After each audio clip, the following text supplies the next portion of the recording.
ብዙዎች የብስለት ዋነኛ መለኪያ እድሜ እንደሆነ ያምናሉ። ነገር ግን እድሜያቸው ቢገፋም እንደ ሕፃን የሚያስቡና ያልበሰለ ሰው የሚሰራውን ስራ የሚሰሩ ብዙ ሰዎች አሉ። በተቃራኒውም እድሜያቸው ትንሽ ሆኖ ከእድሜያቸው በፊት የበሰሉና በጣም አስተዋይ ሰው የሚያደርገውን ነገር የሚያደርጉ ሰዎች አሉ። እናንተ ከየትኞቹ ትመደባላችሁ? እድሜያቸው ካላበሰላቸው ወይስ ከእድሜያቸው በፊት ከበሰሉት? በዚህ ቪዲዮ አንድ በሳል ሰው የሚታወቅበትን 10 ድብቅ ልማዶች እንመለከታለን። ከዚህ ቪዲዮ በኋላ በቀላሉ ከእድሜያችሁ በፊት በሳልና አስተዋይ ሰው ትሆናላችሁ። በቪዲዮ በስተመጨረሻም በእነዚህ 10 የበሳል ሰው ልማዶች መሰረት እናንተ ብስለታችሁን ከ10 ስንት እንደምትሰጡት ኮሜንት አድርጉልኛላችሁ፣ አነበዋለሁ። እስከ ቪዲዮ ፍጻሜ ድረስ አብራችሁን ቆዩ። እኔ ኤፍሬም አስቻለው ነኝ፣ ሌክቸረር፣ ላይፍ ኮች ኤንድ ኮንተንት ክሬተር። ነገር አዘል ትምህርቶችንና ህይወት ቀያሪ ምክሮችን መከታተል የምትፈልጉ ከሆነ ይህንን ቻናል አሁኑኑ ሰብስክራይብ በማድረግና የደወል ምልክቱን በመጫን ቤተሰብ መሆን ትችላላችሁ። ይህ ቪዲዮም ብዙ ሰዎች ጋር ይደርስ ዘንድ አሁኑኑ ላይክ አድርጋችሁ ጀምሩት። ቀጥታ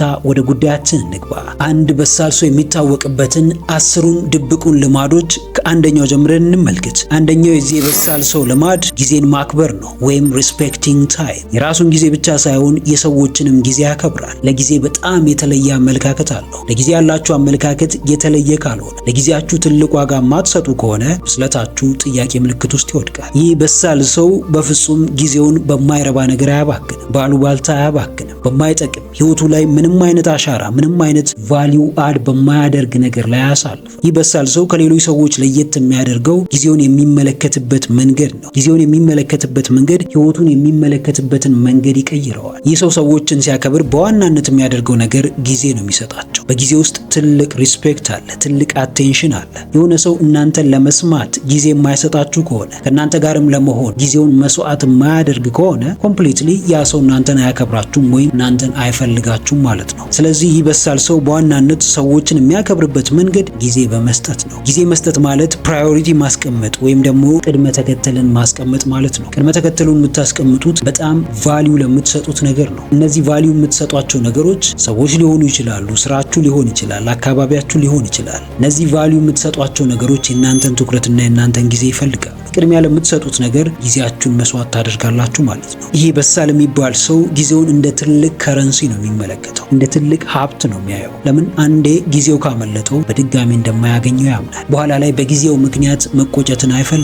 እናንተም ብትሆኑ በሳል መሆን የምትፈልጉ ከሆነ የመጀመሪያው ክራይቴሪያ ለጊዜያችሁ ዋጋ መስጠት ነው። የማይተመን ዋጋ፣ የማትደራደሩበትን ዋጋ መስጠት። ጊዜያችሁን ባልባሌ ነገር፣ በማያስፈልግ ቦታ፣ በማይመጥናችሁ ቦታ ወይም በማይጠቅማችሁ ቦታ አለማሳለፍ። ለጊዜያችሁ ዋጋ ስትሰጡ ለህይወታችሁ ወይም ለራሳችሁ ዋጋ መስጠት ትጀምራላችሁ። ጊዜያቸውን የሚያከብሩ ሰዎች እያንዳንዱን ደቂቃቸውን በምን ማሳለፍ እንዳለባቸው ጠንቅቀው ያውቃሉ። ለሰዎች ጊዜ ስትሰጧቸው እንዳከበራቸውና ለነሱም ቫልዩ እንደሰጣቸው ነው የምታመለክቱት። ይሄ ባህሪያችሁ ደግሞ ከሰዎች ጋር ያላችሁን ግንኙነት በጣም ስሙዝ እና ጤናማ እንዲሆን ያደርግላችኋል። እንዲሁም ደግሞ በቀላሉ ትረስት ቢውልድ እያደረጋችሁ ትመጣላችሁ። ሰዎች በቀላሉ ያምኗችኋል። ዲፕ የሆነ ኮኔክሽን ከነሱ ጋር መፍጠር ትጀምራላችሁ። እነዚህ በሳል ሰዎች ሆን ብለውና አስበውበት ነው ይህንን ነገር የሚያደርጉት።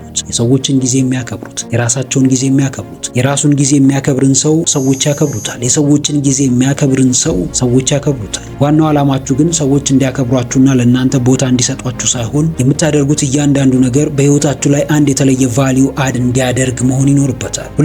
ሁለተኛው ይህ በሳል ሰው የሚታወቅበት ድብቁ ልማዱ ከመናገር በላይ ማዳመጥ ወይም ሊስኒንግ ሞር ዛን ስፒኪንግ። የሚያዳምጠው ደግሞ መልስ ለመስጠት ሳይሆን አንደርስታንድ ለማድረግ ነው። ንግግሩን ለመረዳት ነው። የሰዎችን ኢንቴንሽን ለማወቅ ነው። የሰዎችን ፍላጎት ለይቶ ለመረዳት ነው። ስለዚህ በሳል መሆን የምትፈልጉ ከሆነ ሰዎችን ማዳመጥ መጀመር ይኖርባችኋል። ለሰዎች የሚገባቸውን ትኩረት መስጠት መጀመር ይኖርባችኋል። ለሰዎች ትኩረት በሰጣችሁ ቁጥር ሰዎችን በሚገባ መረዳትና ማንበብ ትጀምራላችሁ። ሰዎችን የሚረዳና የሚያነብ ሰው ደግሞ በቀላሉ ሰዎችን መቆጣጠር ይችላል። በቀላሉ የሰዎችን ፍላጎት ማሟላት ይችላል። በቀላሉ ከሰዎች ጋር መግባባት ይችላል። ትልቁ ጥበብ ያለው ንግግር ውስጥ ሳይሆን ማዳመጥ ውስጥ ነው። ዝም ብሎ ሰዎችን በማስተዋል ሁኔታዎችን በማስተዋል ውስጥ ነው። ስለዚህ አስተዋይ መሆን የምትፈልጉ ከሆነ የመጀመሪያው እርምጃችሁ ነገሮችን ዝም ብላችሁ ማስተዋል ይሆናል ማለት ነው። ነገሮችን ዝም ብላችሁ ከልባችሁ ማየት፣ መመልከት፣ ወደ ውስጣችሁ ማስገባት። ስትመለከቱ ሜቢ ፊሊንጋቸውንም ሼር ልታደርጉ ትችላላችሁ። ለምሳሌ የሆነ ሰው ተጎድቶ ወይም ታሞ ችግር ደርሶበት ችግሩን ለእናንተ ሊያወያይ ወደ እናንተ ቢመጣ በሱ ቦታ ሆናችሁ ነው ስሜቱን የምትረዱት። በሱ ቦታ ሆናችሁ ነው ህመሙን የምትረዱት። ይህ መረዳታችሁ ደግሞ ከዛ ሰው ጋር በቀላሉ እንድትግባቡና የዛን ሰው ችግር በቀላሉ እንድትፈቱ ያደርጋቸዋል። እንደዚህ አይነት እርምጃዎችን መጓዝ፣ እንደዚህ አይነት ነገሮችን ማድረግ ሜቢ ሊከብድ ይችላል። በተለይ ደግሞ ሁላችንም አቴንሽን በምንፈልግበት ጊዜ ላይ በጣም ሊከብደንና ሊያስቸግረን ይችላል። ሁሉም ሰው የሚሯሯጠው ሰዎች እሱ ላይ ትኩረት እንዲያደርጉ ነው፣ እሱን እንዲያዳምጡት ነው። በዚህ ዘመን የሚያዳምጥ ሰው የለም። ስለዚህ በዚህ ዘመን ከሌሉት ሰዎች ውስጥ አንደኛው ሰው ሆናችሁ የምትገኙ ከሆነ ገንዘብ አይደለም ሰውን ማትረፍ ትችላላችሁ። የትልቁን የሰው ልጅ ድክመት ማከም ትችላላችሁ። የሱን ችግር መፍታት ትችላላችሁ። ኤቭሪቲንግ ያለው ምድር ላይ ያለው ዌልስ ወይም ሀብት ንብረት እያንዳንዱ ያለው የሰዎችን ችግር በመቅረፍ ውስጥ ነው። ስለዚህ የሰዎችን ችግር ደግሞ ለመቅረፍ መጀመሪያው ስቴፕ ዩ ሃቭ ቱ ሊስን ዘም ማለት ነው። እነሱን ማዳመጥ፣ ከልባችሁ ሆናችሁ ማዳመጥ ይኖርባችኋል። ይህ በሳል ሰው ከምንም በላይ ጄኒዩንሊ ከልቡ ራሱን ይረዳዋል። ሰልፍ አዌርድ ነው። ምን እንደሚፈልግ፣ ምን ማድረግ እንደሚችል፣ ሰዎችን ደግሞ እንዴት መረዳት እንደሚችል በሚገባ ያውቃል። ለዚህ ነው ለሰዎች ትኩረት ሰጥቶ ጆሮውን ሰጥቶ ከንግግራቸው በላይ ሁኔታቸውን የሚያነበው፣ ያሉበትን ደረጃ የሚረዳው። ሶስተኛው ይህ በሳል ሰው የሚታወቅበት ድብቁ ልማዱ ልዩነትን ማክበር ነው፣ ወይም ሪስፔክቲንግ ዲፍረንስስ። ሁላችንም ብንሆን የመጣንበት መንገድ በጣም ይለያያል። ስለዚህ እያንዳንዱ ነገር ያለን አረዳድ በጣም ይለያያል። ለዚህ ነው እያንዳንዱ የምናስባቸው የምናደርጋቸው ኢቭን የምንገኝባቸው ቦታዎች ሁሉ የሚለያዩት። ምንም ቢሆን አንድ ነገር ላይ ተመሳሳይ ፍላጎት አይኖረንም። አንድ ነገር በጣም ሊፈልገው ይችላል፣ ሌላው ሰው ደግሞ ያንን ነገር ላይፈልገው ይችላል። ለምንድነው? እኛ የመጣንበት ያንዳንዱ ፓዛችን በጣም የተለየ ነው። ከህይወት የተማርንበት መንገድ በጣም የተለየ ነው። ስለዚህ ይህ በሳል ሰው ዲፍረንስ የምንለውን ነገር ወይም ልዩነት የምንለውን ነገር ያከብራል። እናንተ እሱ ጋር ሄዳችሁ ሀሳባችሁን ብታቀርቡለት ራሱ ኢቭን ተናዳችሁና ተበሳጭታችሁ አግሬሲቭ ሆናችሁ ስሜታችሁን ብትገልጹለት እናንተ ጋር ያለውን ፔን ስለሚያውቅ ወይም ደግሞ እናንተ የመጣችሁበትን መንገድ ለመረዳት ስለሚሞክር ዲፍረንሳችሁን ወይም ስሜታችሁን በቀላሉ ይረዳችኋል። ያ የምታደርጉትን ነገር ደግሞ አስ ኤ ዲፍረንስ ይቀበላችኋል። አንዳንድ ጊዜ ባለመስማማትም መስማማት ያስፈልጋል። ሜቢ የሆነ ሰው እናንተ የማትፈልጉትን ነገር አደረገ እንበል። ያ ሰው ያደረገበትን ምክንያት ሳታውቁ ዝም ብላችሁ ያንን ሰው ብሌም ከማድረጋችሁ ወይም ደግሞ ከመውቀሳችሁ በፊት ያ ሰው ለምን እንዳደረገ ቆም ብላችሁ ታስባላችሁ። ይህ አስተዋይ ሰው የሚያደርገው ይህንን ነው። ኢቭን ያ ሰው ሪዝኑን እንኳን ባይነግረው ለዛ ነገር ሪዝኑን ይፈልግለታል። ሪዝኑን ፈልጎ ሜቢ ትክክለኛ ሪዝን ሊያገኝ ይችላል፣ ላያገኝ ይችላል። ዋናው ጉዳይ ግን ያንን ሰው መረዳት መቻሉ ነው። ዲፍረንሱን አክብሮ መቀበሉ ነው። ዲፍረንስን አክብራችሁ ስትቀበሉ ብስለታችሁ እየተገለጠ ይመጣል። ሰዎች ላይ መፍረድ ታቆማላችሁ። ሰዎችን መተቸት ታቆማላችሁ። እኔ ያልኩት ብቻ ነው ትክክል ማለት ታቆማላችሁ።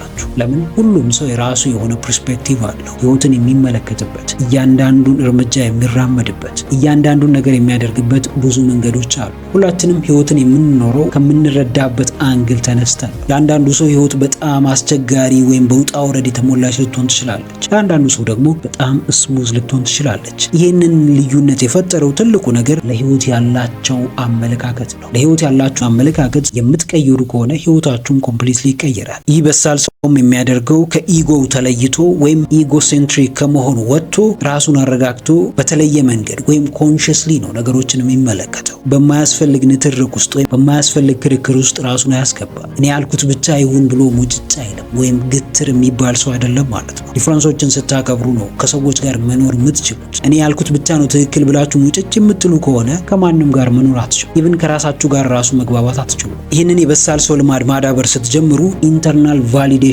ታገኛላችሁ፣ ወይም ከውስጣችሁ ማረጋገጫ ታገኛላችሁ። ውስጣዊ ማረጋገጫ ደግሞ ትልቁ ስኬታችሁ ይሆናል። ውስጣችሁ ያለው ነገር ትክክል እንደሆነ የምታምኑ ከሆነ ሰዎች ምንም ይበሉ ምን የነሱን ዲፍረንስ አስ ኤ ዲፍረንስ ትቀበላላችሁ። የነሱን ሐሳብ ልክ እንደነሱ ሐሳብ ብቻ ትቀበላላችሁ። ከዛ በላይ ያ የነሱ ሐሳብ ከናንተ ሐሳብ በላይ ትክክል እንደሆነ አትቀበሉ። ነገር ግን ሪስፔክት አድርጋችሁ ለዛ ሐሳባቸው ቦታ ትሰጡታላችሁ። ቦታ ሰጣችሁ ማለት ተስማማችሁበት ማለት አይደለም፣ ወይም ደግሞ የእናንተን ሐሳብ ኢግኖር አድርጋችሁ የነሱን ሐሳብ ወደ ውስጣችሁ አስገባችሁ ማለት አይደለም። ኮምፕሊትሊ መጀመሪያ ኦልሬዲ እናንተ አምናችሁበታል። የራሳችሁን ውስጣዊ ሐሳብ ተቀብላችኋል። ውስጣዊ አመለካከት ተቀብላችኋል።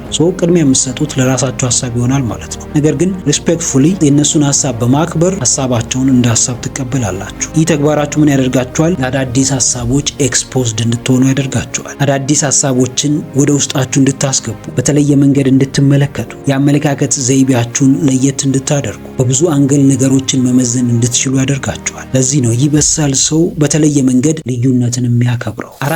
አራተኛው ይህ በሳል ሰው የሚታወቅበት ድብቁ ልማዱ ራስን መግዛት ነው ወይም ሰልፍ ሬጉሌሽን። ይህ በጣም ወሳኙ ልማድ ነው። ሰልፍ ሬጉሌሽን ማለት ራስን መቆጣጠር ነው። ራስ ላይ ራስን መሾም ማለት ነው። ብዙ ሰዎች ራሳቸው ላይ የሾሙት ስሜታቸውን ነው። ሜቢ አንገር ሊሆን ይችላል፣ ጀለሲ ሊሆን ይችላል። ይሄ ንዴት፣ ቅናት፣ ምቀኝነት፣ ብስጩነት፣ እንደዚህ አይነት መጥፎ ልማዶችን ራሳችሁ ላይ የምትሾሙ ከሆነ እነሱ ይቆጣጠሯቸዋል። ራሳችሁን መግዛት አትችሉም። እያንዳንዱ የምታደርጉት ነገር መጥፎ ነገር ይሆናል። በስሜታችሁ ተገፋፍታችሁ ሰዎችን ልታስቀይሙ ትችላላችሁ። ኢቭን ስራችሁን ልታበላሹ ትችላላችሁ። ህይወታችሁን ልታበላሹ ትችላላችሁ። ለዚህ ነው ይህ በሳል ሰው ራስን መግዛትን ልክ እንደ ትልቅ መሳሪያ የሚጠቀመው። ራሳችሁን ስትገዙ ምንም ሼክ የሚያደርጋችሁ የሚያንቀጠቅጣችሁና የሚያስፈራችሁ ነገር አይኖርም። ምንም የሚያስደነግጣችሁ ነገር አይኖርም። ምክንያቱም ራሳችሁ ላይ የሾማችሁት ራሳችሁን ነውና። ራሴን እንዴት ልግዛ ካላችሁ ደግሞ ራስን መግዛት ፕሮሰስ አለው። የመጀመሪያው ኔም ማድረግ ነው ወይም ደግሞ ስሜታችሁን መለየት ነው። ስሜታችሁ ምንድን ነው? በሰዓቱ የተሰማችሁ ነገር ምንድን ነው? ንዴት ነው? ብስጭት ነው? ሐዘን ነው ወይስ ደስታ ነው? ምንድን ነው? ከዛ በኋላስ ፓውዝ ማድረግ ወይም መቆም፣ እዛ ስሜት ላይ ለመቆየት መሞከር። ፓውዝ ስታደርጉ ቶሎ ሪአክት አታደርጉም ማለት ነው። ቆም ብላችሁ ነገሮችን ማስተዋል ትጀምራላችሁ። ፓውዝ ማድረግ የሚከብዳችሁ ከሆነ ብሪዝ ኢን ብሪዝ አውትን መጠቀም ትችላላችሁ። እንዲሁም ደግሞ ከ1 እስከ 10 መቁጠር ትችላላችሁ። በዛን ጊዜ ራሳችሁን እያረጋጋችሁ ትመጣላችሁ ወይም ደግሞ ስሜታችሁን መግዛት ትጀምራላችሁ። ከዛስ ሪስፖንድ ማድረግ። ሪስፖንድ የምታደርጉት ደግሞ ኢንቴንሽናሊ መሆን ይኖርበታል ወይም አስባችሁበት ኮንሺየስሊ ይሄንን ባደርግ ወይም ይሄንን መጥፎ ንግግር ብናገር ምን መጥፎ ነገር ሊያስከትልብኝ ይችላል ብላችሁ አስቀድማችሁ ማሰብ፣ አስቀድማችሁ ማጤን፣ ነገሮችን ለየት አድርጎ በተለየ መንገድ መመልከት። በዚህ መንገድ ነው በቀላሉ ራሳችሁን መግዛት የምትችሉት።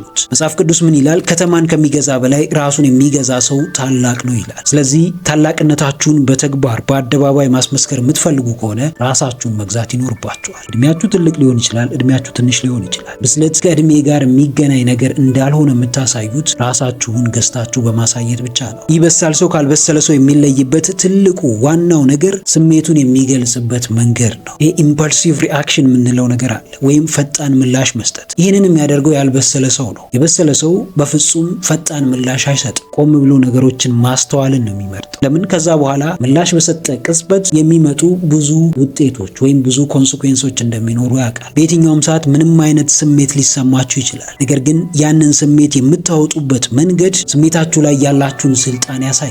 አንዳንድ ሰዎች ስሜታቸውን ሰፕረስ ያደርጉታል ወይም ያምቁታል። ዝም ማለት በሌለባቸው ሰዓት ዝም ይላሉ። መናገር በሌለባቸው ሰዓት ደግሞ ይናገራሉ።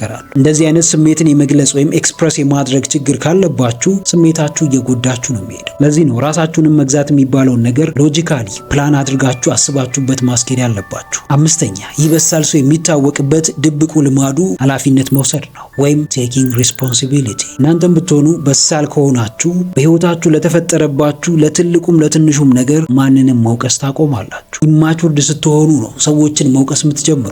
በትምህርታችሁ ውጤታማ ባለመሆናችሁ ቤተሰባችሁን ልትወቅሱ ትችላላችሁ። በስራችሁ ውጤታማ ባለመሆናችሁ የስራ ባልደረቦቻችሁን ወይም አብረዋችሁ የሚሰሩ ሰዎችን ልትወቅሱ ትችላላችሁ። በህይወታችሁ ደግሞ ስኬታማ ባለመሆናችሁ መንግስትን ወይም ሀገራችሁን ልትወቅሱ ትችላላችሁ። ነገር ግን በሳል ስትሆኑ ከወቀሳ ትወጣላችሁ። በሳል ስትሆኑ ራሳችሁ ናችሁ ኃላፊነት የምትወስዱት። ሁላችንም ብንሆን ኦልሬዲ እዚህ ምድር ላይ መጥተናል። እዚህ ደግሞ የመጣንበት ምክንያት አለ። እሱን ምክንያት ፈልጎ የማግኘቱ ኃላፊነት የኛ የራሳችን ነው። እኔ መክሊቴን ወይም አላማዬን አላቅም ማለት አላማዬን ሌሎች ሰዎች ፈልገው የማምጣት ግዴታ ያለባቸው ማለት አይደለም። በመጀመሪያ አላማዬን ባለማወቄ መወቀስ ያለበት ቢኖር እኔ ራሴው ነኝ። በምሰራው ነገር ደስተኛ ባለመሆኔ መጀመሪያ መጠየቅ ያለበት ሰው ቢኖር እኔ ራሴ ነኝ። ራሳችሁ ኃላፊነት ስትወስዱ ብቻ ነው በዙሪያችሁ ያሉ ነገሮች በሙሉ መቀየር የሚጀምሩት። ለራሳችሁ ኃላፊነት ስትወስዱ ብቻ ነው ለራሳችሁ ያላችሁ አመለካከት የሚቀየረው፣ አውትፑታችሁ የሚቀየረው፣ ሪዛልታችሁ የሚቀየረው። ብዙዎች የሚሰቃዩበት አንድ ወሳኝ ነገር አለ። እርሱም ራሳቸውን እንደ ተጎጂ መመልከት ነው። የጎዳቸው ማንም ሊሆን ይችላል። ነገር ግን የራሳቸው ህይወት ክሪኤተር ራሳቸው እንደሆኑ ማያምኑ ከሆነ ሁሌም ተጎጂ እንደሆኑ ነው የሚቀጥሉት። የሚጎዳቸው ደግሞ በዋናነት ያ ይጎዳኛል ብለው የሚያስቡት ሰው ወይም አካል ሳይሆን ራሳቸው ይሆናሉ። ስፔሻሊ ደግሞ ለራሳቸው ያላቸው ቦታና አመለካከት። ራሳችን ከሚጎዳው በላይ ማንም ሰው ሊጎዳው አይችልም። በዚህ ዙሪያ ያላችሁን አመለካከት እስካልቀየራችሁ ድረስ ይህንን የበሳል ሰው ልማድ ልታዳብሩ አትችሉም። ይህ በሳል ሰው ህይወት የምርጫዎቹ ውጤት እንደሆኑ ያውቃል። ለዛ ነው እያንዳንዱን ምርጫዎቹን ሲመርጥ ኃላፊነት ወስዶ የሚመርጠው። በአንድ ጊዜ ትምህርት የመማርና ስራ የመስራት አማራጭ ቢያገኝ ከሁለቱ የሚመርጠው የአንዱ ምርጫ ውጤት በህይወቱ ላይ እንደሚገለጥ ያውቃል። ስለዚህ አንዱን ምርጫ ሲመርጥ ለዛ ምርጫ ኃላፊነት ይወስዳል። ሌላኛውንም ደግሞ ባለመምረጡ የሚያጣውን ነገር አምኖ ይቀበላል። በህይወታችሁ ውስጥ ያሉትን ሁሉንም ነገር በእኩል ለማስኬድ የምትጥሩ ከሆነ ሁሉንም ነገር ታጣላችሁ። በህይወት ውስጥ ወርክ ላይፍ ባላንስ የሚባል ነገር የለም። የሆነ ነገር ለማግኘት የሆነ ነገር ማጣት ይኖርባቸዋል። ሉዝ ኤንድ ጌን ነው ማለት ነው። ሉዝ የምታደርጉት ነገር ትንሽ ነገር ከሆነና ጌን የምታደርጉት ነገር ትልቅ ከሆነ የምታጡትን ነገር መስዋዕት ታደርጋላችሁ። ኃላፊነት መውሰድ የሚባለውም ነገር ይሄው ነው። ለህይወታችሁ ኃላፊነት ስትወስዱ ብዙ የምትተዋቸውና ብዙ የምታተኩሩባቸው ነገሮች ይኖራሉ። እነዛ የምታተኩሩባቸውና የምትመርጧቸው ነገሮች ከነዛ ከተዋቿቸው ነገሮች የተሻለ ውጤት እንደሚያመጡ በውስጣችሁ ወይም በልባችሁ ስታምኑ ነው ይህንን የምታደርጉት። ኃላፊነት ስትወስዱ ጥሩ ተማሪ ትሆናላችሁ። ከስህተታችሁ በቀላሉ ትማራላችሁ። ራሳችሁን በየጊዜው እያሻሻላችሁ ትሄዳላችሁ። ይህ በሳል ሰውም ሆን ብሎ ኃላፊነትን ሲወስድ የኃላፊነት የወሰደበት ነገር እንኳን ቢበላሽ ከዛ ነገር እንደሚማር አስቦ ነው ይህንን ኃላፊነት የሚወስደው። ስድስተኛው ይህ በሳል ሰው የሚታወቅበት ድብቁ ልማዱ መረጋጋት ነው ወይም ካልምነስ። በምንም አይነት ሁኔታ ውስጥ መረጋጋት፣ ራስን መግዛት፣ ራስን ማቀብ፣ ሌስ ሪአክቲቭ መሆን። ስትረጋጉ ራሳችሁን በጥልቀት መረዳትና ማወቅ ትጀምራላችሁ። የራስ ግንዛቤ ወይም ሰልፍ አዌርነስ ምንጩ መረጋጋት ነው። በዚህ በምትዋከብ ዓለም ውስጥ እየኖራችሁ ራሳችሁን ማረጋጋት የማትችሉ ከሆነ፣ ራሳችሁን ማቀብ የማትችሉ ከሆነ በሳል ሰዎች አይደላችሁም ማለት ነው። ቀዝቀዝ ያሉ ሰዎችን ወይም የተረጋጉ ሰዎችን ተመልከቱ። እያንዳንዱ የሚራመዱት እርምጃ ትርጉም ያለው እርምጃ ነው። እያንዳንዱ የሚሄዱበት መንገድ ከአብዛኛው ሰው የተለየ መንገድ ነው። ለምን? ህይወትን የሚመለከቱበት መንገድም በጣም የተለየ ስለሆነ ነው። በሳል ስትሆኑ ሞር የተረጋጋና ቀዝቀዝ ያለ ሰው ትሆናላችሁ። ይህ በሳል ሰው የሚገጥሙትን ስሜቶች በተለየ መንገድ ነው የሚረዳው። ትሪገሪንግ ፋክተሮቹ ምንድን ናቸው? ይህ ስሜት ለምንድን ነው የተሰማኝ? ይህ ስሜት ስለተሰማኝ ምንም ማገኘው ነገር አለ? የኔ ጥንካሬስ ዊክነሴስ ምንድን ነው? ሰዎች በቀላሉ ሊጎዱኝ የሚችሉበት መንገድ ምንድን ነው? እሱን ነገር በሚገባ ይለያል። ከዛ በኋላ ዋናው ትኩረቱ ሶሉሽኑ ላይ ይሆናል፣ መፍትሄው ላይ ይሆናል። ሞር በሳል ስትሆኑ በዙሪያው ያሉ ነገሮችን ሳይሆን አንዷን ነገር መርጣችሁ እዛ ነገር ላይ የእናንተ አበርክቶትና የእናንተ ድርሻ ምን እንደሆነ መለየት ይሆናል። በሚረባውም በማይረባውም ራሳችሁን ማስጨነቅ ያስፈልጋል። ብስለታችሁን በዚህ ጊዜ መጠቀም። እስከ መጨረሻው የህይወታችሁ ምዕራፍ አብረዋችሁ የሚኖሩ ሰዎች በጣም ጥቂቶች ናቸው። አብዛኛው ወደ ህይወታችሁ የሚመጡ ሰዎች ሊያስተምሯችሁ ነው የሚመጡት። በዋናነት ደግሞ የሚያስተምሯችሁ መረጋጋትን ነው፣ ካልም መሆንን ነው። መፍጠን ወይም ፈጣን ምላሽ መስጠት ምን ያክል እንደሚጎዳ ነው የሚያስተምሯችሁ። ምላሽ የምትሰጡት ወይም ሪአክት የምታደርጉት በተግባር ሊሆን ይችላል፣ በንግግር ሊሆን ይችላል፣ ወይም በፋሻል ኤክስፕሬሽን ሊሆን ይችላል፣ ወይም በእንቅስቃሴ ሊሆን ይችላል። ያ ምላሽ የምትሰጡበት መንገድ ምን ያክል እንደሚጎዳችሁና ምን ያክል እንደሚጠቅማችሁ የምትማሩት ከሰዎች ነው። ብዙ ጊዜ ምላሽ የምትሰጡት ለሰው ስለሆነ ማለት ነው። ለነገሮችም ምላሽ ልትሰጡ ትችላላችሁ። በዛ ምላሽ በመስጠት ሂደት ውስጥ ብዙ የምትማሯቸው ነገሮች አሉ። ከዛ ውስጥ ትልቁና ዋነኛው መረጋጋት ትልቅ ቫልዩ እንዳለው ነው። ይህ በሳል ሰውም ሆን ብሎ የሚረጋጋው የመረጋጋትን ትልቁን ጥቅም ስለሚረዳ ነው። ትልቁ ጥቅም ስለገባው ነው። የምር አእምሯችሁ ጤናማ እንዲሆን የምትፈልጉ ከሆነ፣ ትክክለኛ ውሳኔዎችን መወሰን የምትፈልጉ ከሆነ ራሳችሁን አረጋጉ። ራስን ለማረጋጋት በጣም ብዙ ነገር ማድረግ አይጠበቅባችሁም፣ ወይም በጣም ኮምፕሌክስ የሚባል ነገሮችን ማድረግ አይጠበቅባችሁ። ኔቸር ውስጥ መግባት ብቻውን ያረጋጋችኋል። ስፒሪቹዋል መሆናችሁ ብቻውን ያረጋጋችኋል። መንፈሳዊ ህይወታችሁ ውስጥ ጠልቃችሁ መግባታችሁ ወይም መንፈሳዊ አስተምህሮቶችን በሚገባ መረዳታችሁ እንድትረጋጉ ያደርጋችኋል። ሰባተኛ፣ ይህ በሳል ሰው የሚታወቅበት ቃልን ማክበር ነው ወይም ኪፒንግ ፕሮሚስስ። ይህ በሳል ሰው ለገባው ቃል በጣም ታማኝ ነው። ለምትገቡት ቃል የምትታመኑ ከሆነ የብስለት ደረጃችሁ ከፍ ብሏል ማለት ነው። ነገር ግን አንድ የገባችሁትን ቃል ደጋግማችሁ የምታፈርሱና ያንን ቃል የማታከብሩ ከሆነ ገና አልበሰላችሁም ማለት ነው። ገና የቃል ትርጉም አልገባችሁ። የምታወሩት ዝም ብሎ እንደመጣላችሁ ነው። ምንም ስለ ቃል ወይም ከአፋችሁ ስለሚወጣ ነገር ምንም የገባችሁ ነገር የለም ማለት ነው። ይህ በሳል ሰው ግን የቃልን ወይም ደግሞ የንግግርን ቫልዩ ጠንቅቆ ስለሚያውቅ ቃል ከመግባቱ በፊት ቃል መግባት ከሌለበት ወይም ደግሞ ያንን ነገር ማድረግ እንደማይችል የሚሰማው ከሆነ ቃል አይገባም። ነገር ግን ያንን ነገር እንደሚያደርግ ሲሰማው ቃል ይገባል። ያንን የገባውንም ቃል ያከብራል። ያንን የገባውንም ቃል በተግባር ያሳያል። ሞር ፎከስ የሚያደርገው ቃሉ ላይ ሳይሆን ድርጊቱ ላይ ነው። የብስለት ደረጃችሁ እየጨመረ ሲመጣ ንግግርን ሳይሆን ተግባርን ትመርጣላችሁ። ከቃል በላይ ለተግባር ወይም ደግሞ ለአክሽን ቦታ ትሰጣላችሁ። ብዙዎቻችን ቃል የምንገባው ለሰዎች ብቻ አይደለም፣ ለራሳችንም ቃል እንገባለን። ነገር ግን ብዙ ጊዜ ያንን ቃል በማፍረሳችን የምንጨነቀው ለሰዎች የገባነውን ቃል ነው። ለራሳችን የገባነውን ቃል በማፍረሳችን ወይም ባለማክበራችን ምንም አያስጨንቀን። ይሄ ነገር ደግሞ ከራሳችን በላይ ለሰዎች ቫልዩ እንደሰጠን ነው የሚያሳየው። ይህ በሳል ሰው ግን በፍጹም ለራሱም ሆነ ለሰዎች የገባውን ቃል አያፈርስም። ከእድሜያችሁ በፊት በሳል መሆን የምትፈልጉ ከሆነ you have to keep your promises ወይም your words ማለት ነው። ለራሳችሁ የገባችሁትን ቃል ለሰዎችም የገባችሁትን ቃል ማክበር ይኖርባችኋል። ስሜታዊ የሆናችሁ ሰዎች እንዲወዷችሁ ወይም ሰዎች እንዲያከብሯችሁ ወይም ደግሞ ሰዎች የተለየ ቦታ እንዲሰጧችሁ ዝም ብላችሁ የምትናገሩት ንግግር በሰዎች አእምሮ ውስጥ ይቀመጣል። ያ ሰው እንዲያደርግልሃለሁ ብሎኛልና ያንን ነገር ያደርግልኛል ብለው ይጠብቃሉ። ያንን ነገር ደግሞ እናንተ ሳታደርጉ ከቀራችሁ ለእናንተ ያላቸው ቦታ ኮምፕሊትሊ ይቀየራል። እናንተ ቃል አባይ እንደሆናችሁና ለንግግራችሁ እንደማትታመኑ ማሰብ ይጀምራሉ። ይህንን አሰቡ ማለት ደግሞ በሚቀጥለው ጊዜ ምንም ነገር ብትሏቸው አያምኗችሁም፣ አይቀበሏችሁ። በቀላሉ በሰዎች ተቀባይነት ማግኘት የምትፈልጉ ከሆነ ቃላችሁን አክብሩ። ያላችሁትን ነገር በተግባር አድርጉ። ከቻላችሁ ከማድረጋችሁ በፊት አትናገሩ። መናገር ግዴታ ከሆነ ግን ተናገሩ። ከዛ በኋላ ግን በተግባር አሳዩ። ከአቅማችሁ በላይ የሆነን ነገር ቃል አትግቡ። የማትችሉትን ነገር እችላለሁ ብላችሁ ቃል አትግቡ። ቃል ከሚጠፋ የወለዱት ይጥፋ የሚባል ድንቅ አባባል አለ። ይሄ ለንግግራችን ወይም ለምንገባው ቃል ትልቅ ዋጋ እንደምንሰጥ የሚያሳይ አባባል ነው። አንድ የገባነው ቃል ሲሰበር እምነት ይሸረሸራል። የተሰጠንን ቦታ እናጣለን፣ ክብራችንን እናጣለን።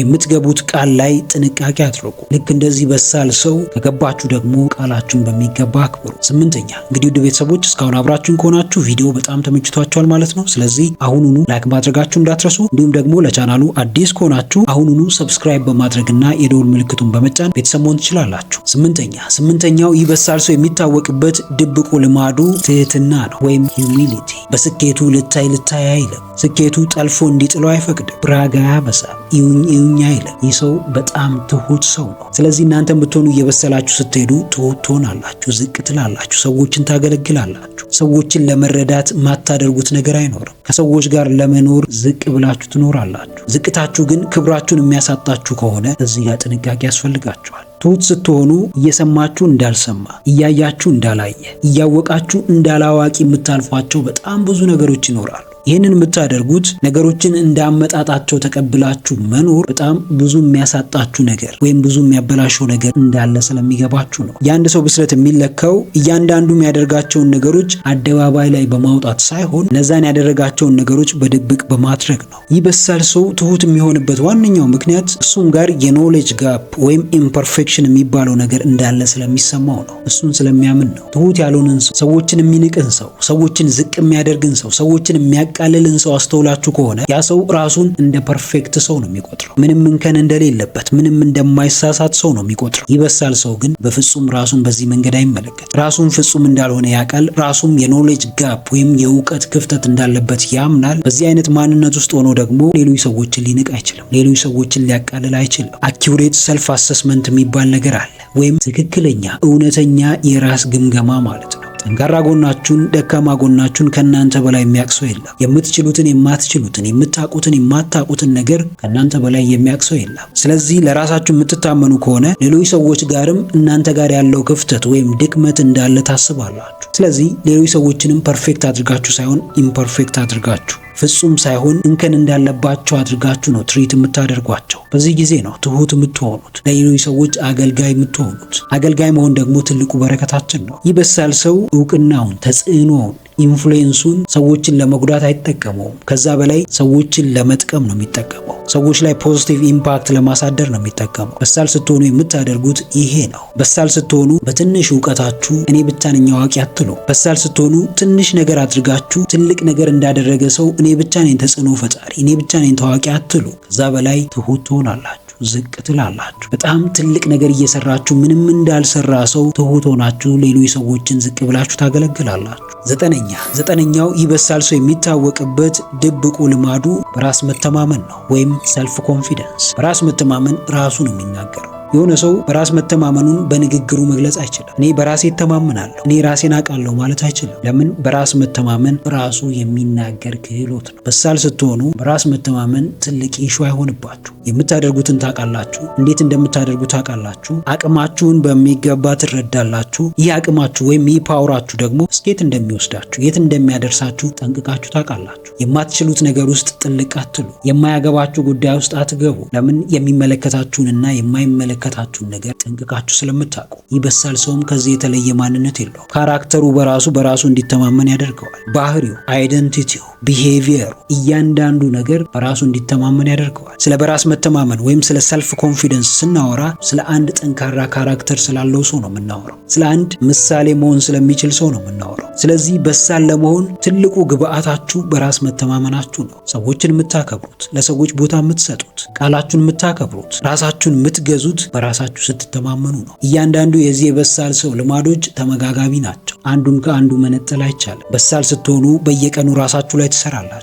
በሳል ስትሆኑ በየቀኑ ራሳችሁን አንድ ስቴፕ ወደፊት ገፋ ታደርጋላችሁ። በየቀኑ ዓላማ የምትሉት ነገር ላይ ትሰራላችሁ። ራሳችሁ ላይ ትሰራላችሁ። ማንነታችሁን፣ ካራክተራችሁን በየጊዜው ትገነባላችሁ። ፍርሃት የሚባል ነገር እንዲገዛችሁ አትፈቅዱለት። ድፍረትን ትላበሳላችሁ። የምትፈልጉትን ነገር በምትፈልጉበት ደረጃ በምትፈልጉበት መጠን ማድረግ ትጀምራላችሁ። ይህ የዚህ የበሳል ሰው አንኳር ልማድ የሆነው በራስ መተማመን በአንድ ጊዜ የሚመጣ ነገር አይደለም። እሱ እንዲመጣ የምትፈልጉ ከሆነ ራሳችሁን አክሴፕት አድርጋችሁ የምትፈልጉትን ነገር በየቀኑ እያደረጋችሁ መሄድ ይኖርባችኋል። በየቀኑ የምትፈሩትን ነገር ፌስ እያደረጋችሁት ልትሄዱ ይገባል። አስረኛውና የመጨረሻው ላይ ደርሰናል። አስረኛው የዚህ በሳል ሰው ድብቁ ልማዱ በየቀኑ ማመስገን ነው፣ ወይም ፕራክቲሲንግ ግራቲቲዩድ ኤቭሪ ዴይ። ላለውም ለሌለውም ነገር፣ ለተሰጠውም ላልተሰጠውም ነገር በየቀኑ ማመስገን። ምን ያክል አመስጋኞች ናችሁ? ምን ያክል ባላችሁ ነገር ትረካላችሁ? ምን ያክል ጤናችሁን ታስቀድማላችሁ? ምን ያክል በህይወት መኖራችሁን ታስቀድማላችሁ? በሳል ስትሆኑ ያላችሁን ነገር አጉልታችሁ ነው የምትመለከቱት። በሳል ስትሆኑ የተሰጣችሁን ነገር በተለየ መንገድ ነው የምትረዱት። በሳልና አስተዋይ ስትሆኑ የሌላችሁ ነገር ላይ ሳይሆን ያላችሁ ነገር ላይ ነው የምታተኩሩት። ያንን ያላችሁን ነገር እንዴት ማሳደግ እንደምትችሉ ነው የምታስቡት።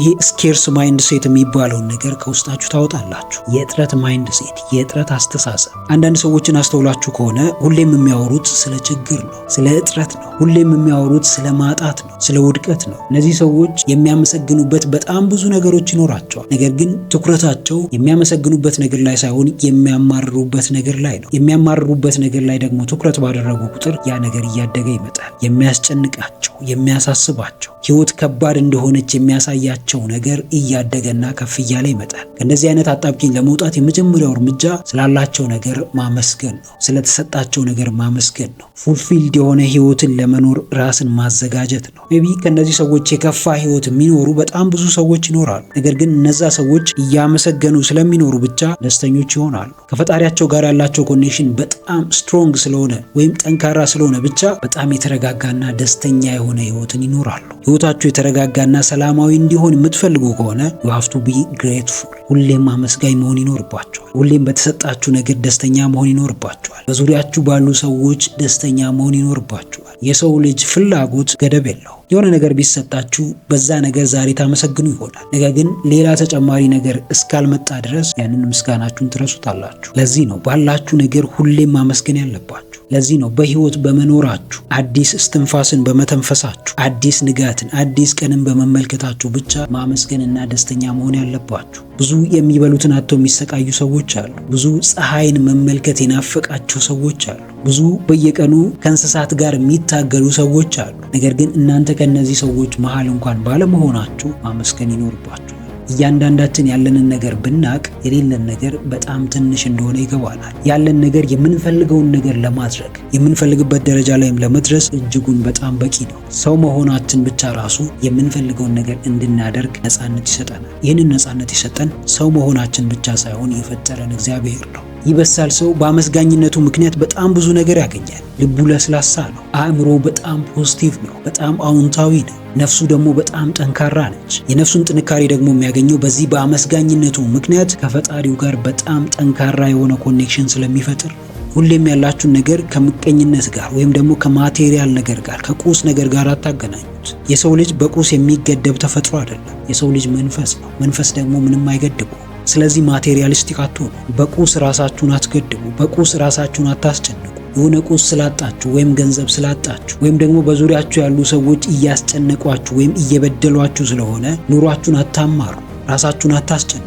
ከዛ በላይ ስላላችሁ ነገር ሁሉ አመስግኑ። ስታመሰግኑ ያ ያመሰገናችሁበት ነገር በየጊዜው በየቀኑ ይጨመርላችኋል። ከምንም በላይ ባላችሁ ነገር ደስተኛ ሁኑ። በተሰጣችሁ ነገር ተረጋጉ። ክፍተታችሁን ለመሙላት ያላችሁን ወይም የተሰጣችሁን ነገር ተጠቀሙ። ችግራችሁን ለመቅረፍ በዙሪያችሁ በቀላሉ የምታገኟቸውን ነገሮች ተጠቀሙ። እንግዲህ ውድ ቤተሰቦች ለዛሬ ይዤላችሁ የመጣሁት ሀሳብ ይህንን ይመስላል። በእነዚህ 10 የበሳል ሰው ድብቅ ልማዶች መሰረት እናንተ ለብስለታችሁ ከ10 ስንት እንደምትሰጡት ኮሜንት አድርጉልኝ፣ አነበዋለሁ። ቪዲዮውን ጠቃሚ ሆኖ ካገኛችሁት አሁኑኑ ላይክ ማድረጋችሁ እንዳትረሱ። እንዲሁም ደግሞ ይጠቅማቸዋል ብላችሁ ለምታስቧቸው ለጓደኞቻችሁ፣ ለወዳጆቻችሁ ሼር አድርጉላቸው። ቁም ነገር አዘል ትምህርቶችንና ህይወት ቀያሪ ምክሮችን መከታተል የምትፈልጉ ከሆነ ይህንን ቻናል አሁኑኑ ሰብስክራይብ በማድረግና የደውል ምልክቱን በመጫን ቤተሰብ መሆን ትችላላችሁ። ስለነበረን ጊዜ ሁሉ በጣም አመሰግናለሁ። በቀጣይ ቪዲዮ በአዲስ ሀሳብ እስክንገናኝ ሰላማችሁ ይብዛ።